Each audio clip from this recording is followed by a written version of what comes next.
Olá poderosos, vamos aqui mais um vídeo de geografia. Eu sou o professor Renato Martins e hoje a gente vai aprender um pouco mais sobre os aspectos econômicos da região norte. Então, uma região com uma vasta floresta e com grandes recursos minerais, um subsolo muito rico e diverso, a gente já lembra da questão do extrativismo. Então, a região norte do país é muito intenso o extrativismo vegetal, e aí a gente inclui principalmente a extração da madeira.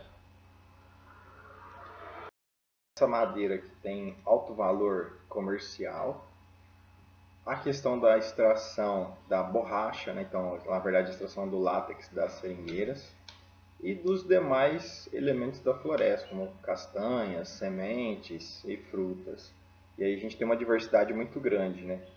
Além do extrativismo vegetal, a gente tem também o extrativismo mineral. O extrativismo mineral ele ainda é pouco explorado, apesar de ser uma região com grandes reservas minerais. A gente pode destacar aí, por exemplo, as reservas de minério de ferro, que são as maiores do mundo, grandes reservas de bauxita, grandes reservas de urânio, que também são das maiores do mundo, grandes reservas de ouro, de cassiteria.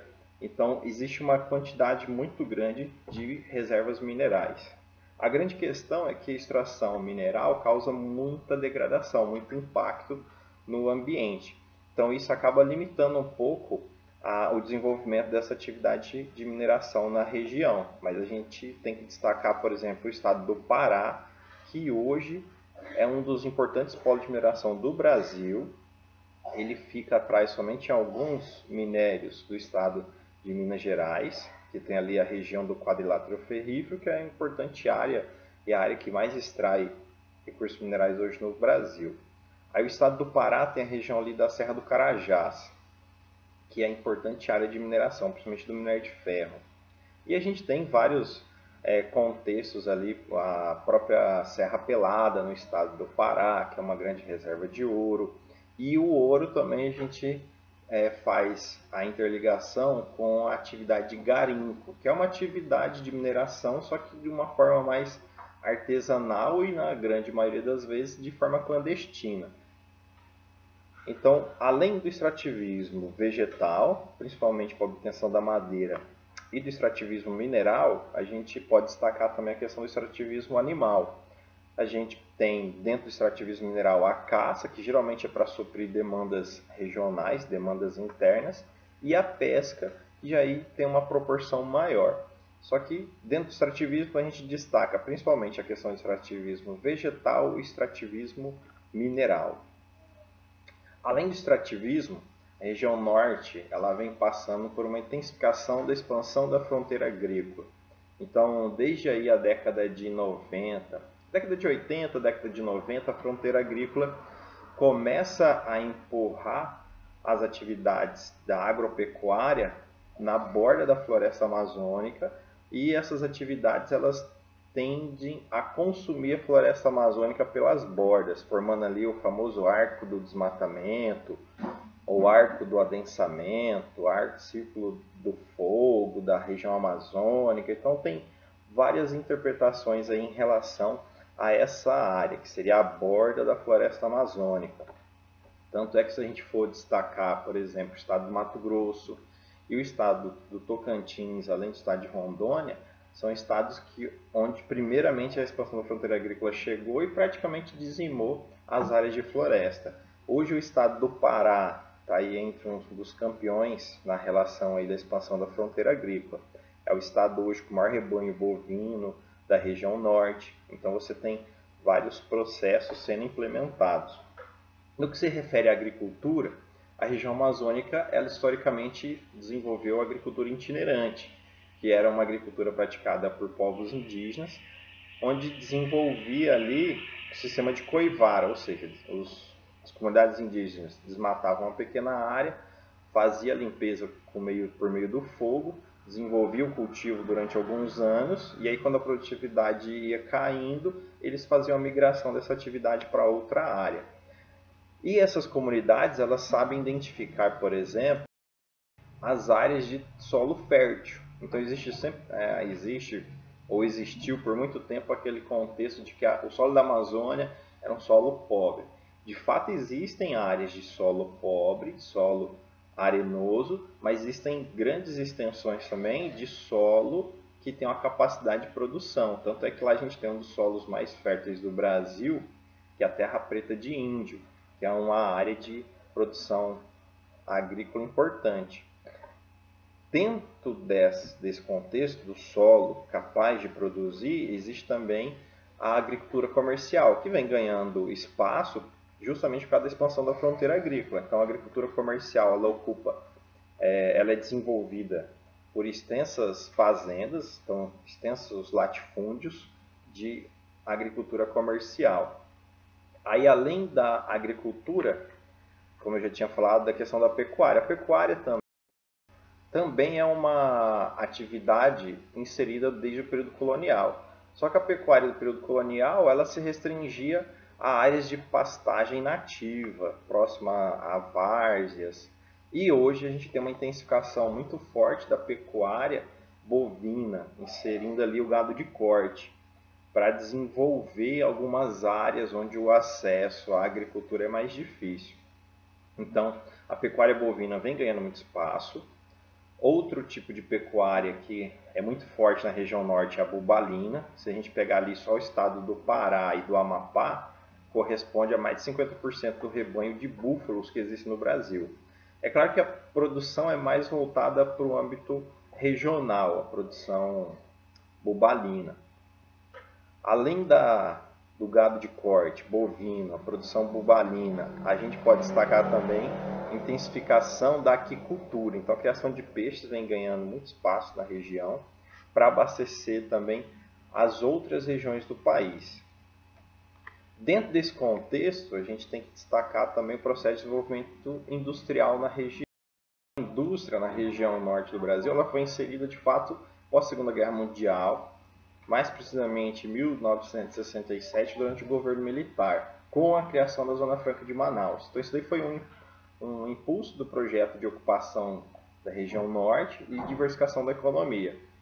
A região norte tem ali, então, o principal polo industrial, a Zona Franca de Manaus, e a cidade de Belém, que é uma metrópole nacional. Tirando aí essas duas áreas, o desenvolvimento industrial da região norte é muito pequeno. A Zona Franca de Manaus ela teve esse impulso, aí, esse incentivo do governo, o que atraiu grandes empresas que produzem para o consumo nacional. Então você tem ali fábricas de moto, fábricas de bicicleta, de eletrodoméstico, eletrônicos. Então existe uma relativa diversidade de produção industrial na Zona Franca de Manaus que está direcionado para o mercado interno.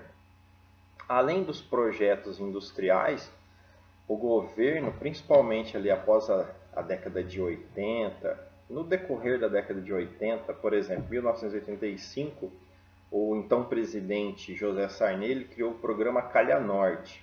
Então ele queria intensificar a presença do governo, a presença do Estado na região amazônica, e aí criou o projeto Calha Norte, que consistia em estabelecer as ações do governo próximo à fronteira do Brasil, principalmente ali com a Colômbia, que na época a Colômbia tinha vários problemas ali com as Farc, então os grupos paramilitares, até classificados como grupos terroristas.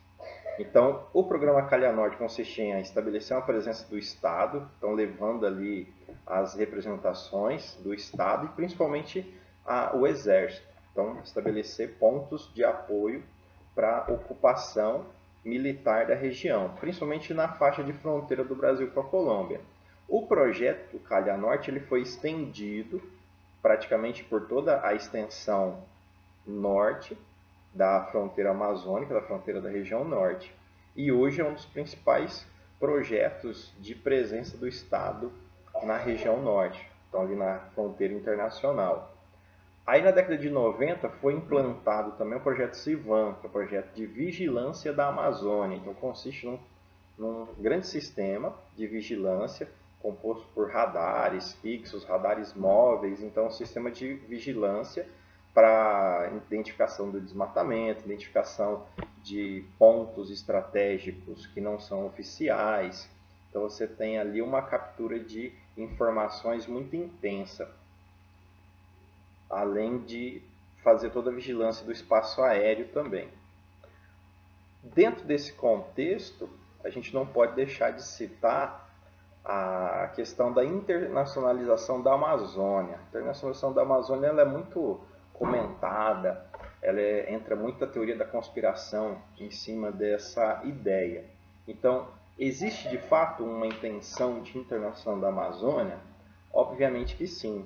Devido à grande riqueza, diversidade de recursos que a Amazônia apresenta, então nós temos ali a própria intenção deliberada de governos, principalmente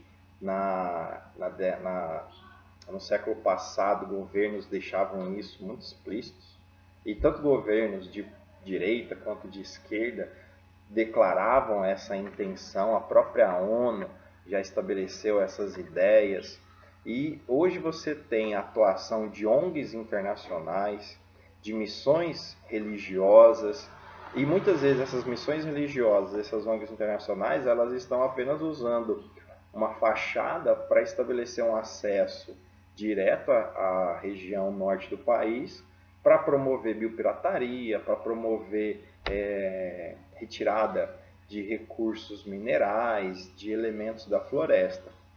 Então, o Brasil ele peca muito em relação à efetiva nacionalização da Amazônia. Então, fica muito um discurso nacionalista, mas uma efetividade muito pequena. E hoje o que vem se intensificando? A expansão das rotas de tráfego, principalmente ali pelo estado do Acre.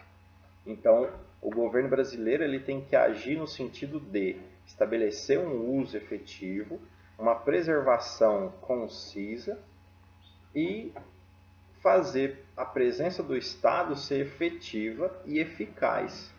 Então, trazer um retorno econômico para o Brasil diante do desafio de preservar a Amazônia.